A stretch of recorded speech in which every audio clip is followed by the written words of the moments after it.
Hi, my name is Sharini, and for today, I am going to discuss with you about the recent announcement by Monetary Authority of Singapore, also known as MAS, about extending its licenses to non-bank players and allowing up to 5 digital banks.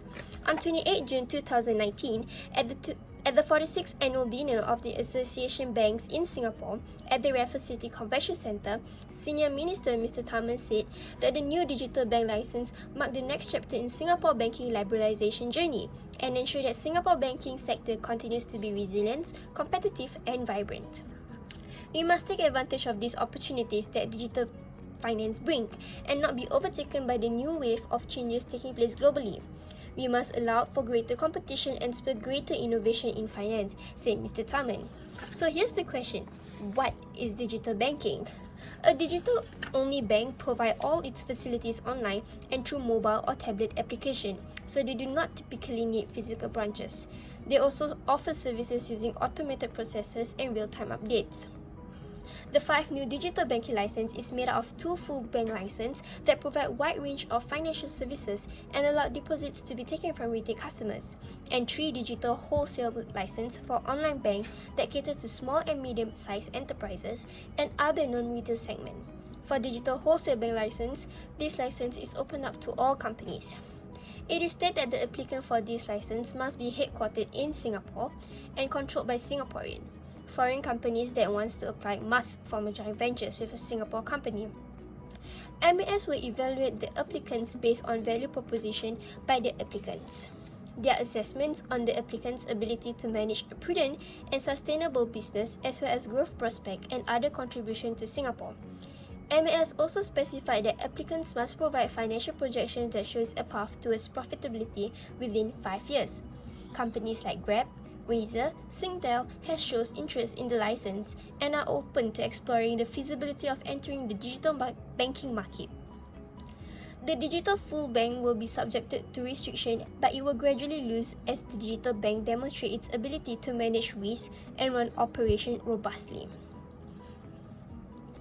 MAS will reject any bank digital or otherwise that engage in value destructive to gain market share. What does this mean?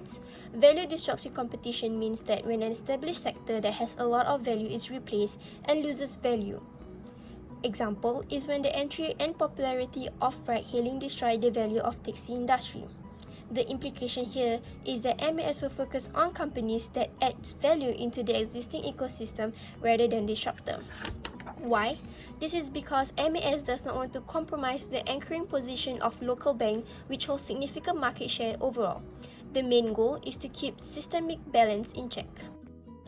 Back to the requirements of the application, it states that the company must demonstrate a sustainable digital banking business mode. So what does this mean? According to IBM report, a true sustainable digital bank business model means that the bank optimizes its customer interaction, product, processes, and data around digital technologies, appealing on the front end and digitally efficient on the back end.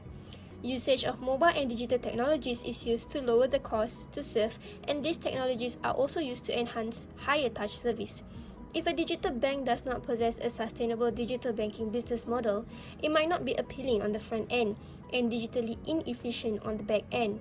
There will be problems with customer interaction, product and processes, and even perhaps data around digital technologies.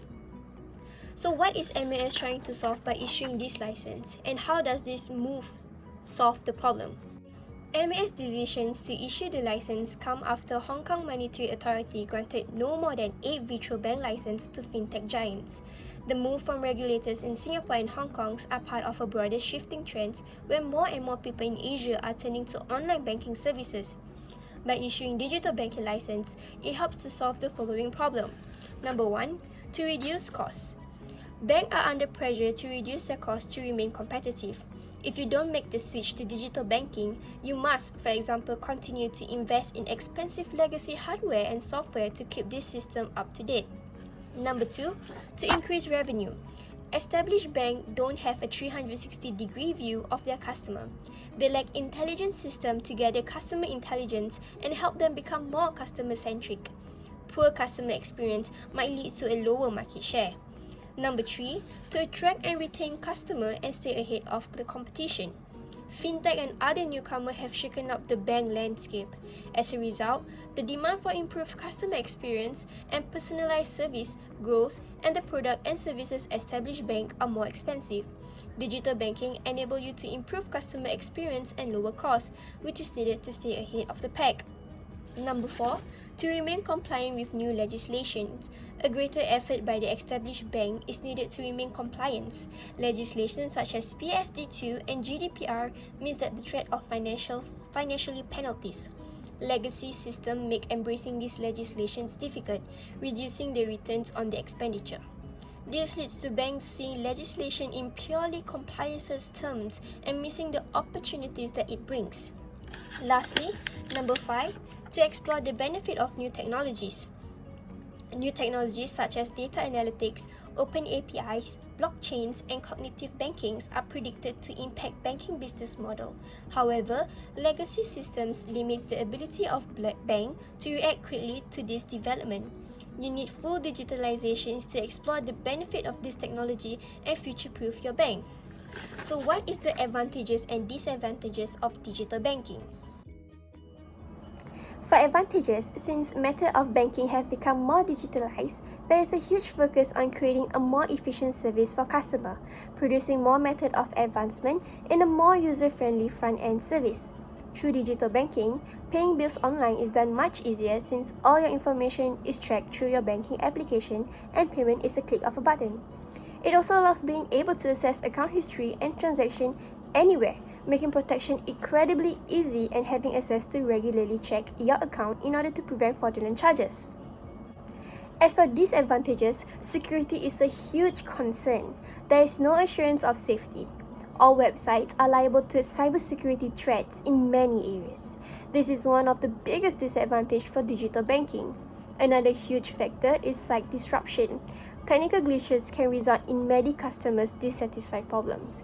User apprehension is also a big concern for certain people because they might not be okay having all financial information disclosed online.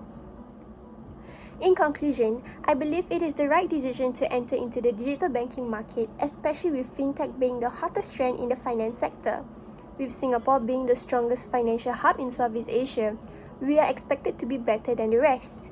Hence, with this license, it creates a distinctive feature that we are a tech-savvy communities that is ahead of our time. It also proved that we are not lacking in any aspect and we are striving to be as good or even better than Hong Kong in the Asia context. That's all from me. Thank you and goodbye.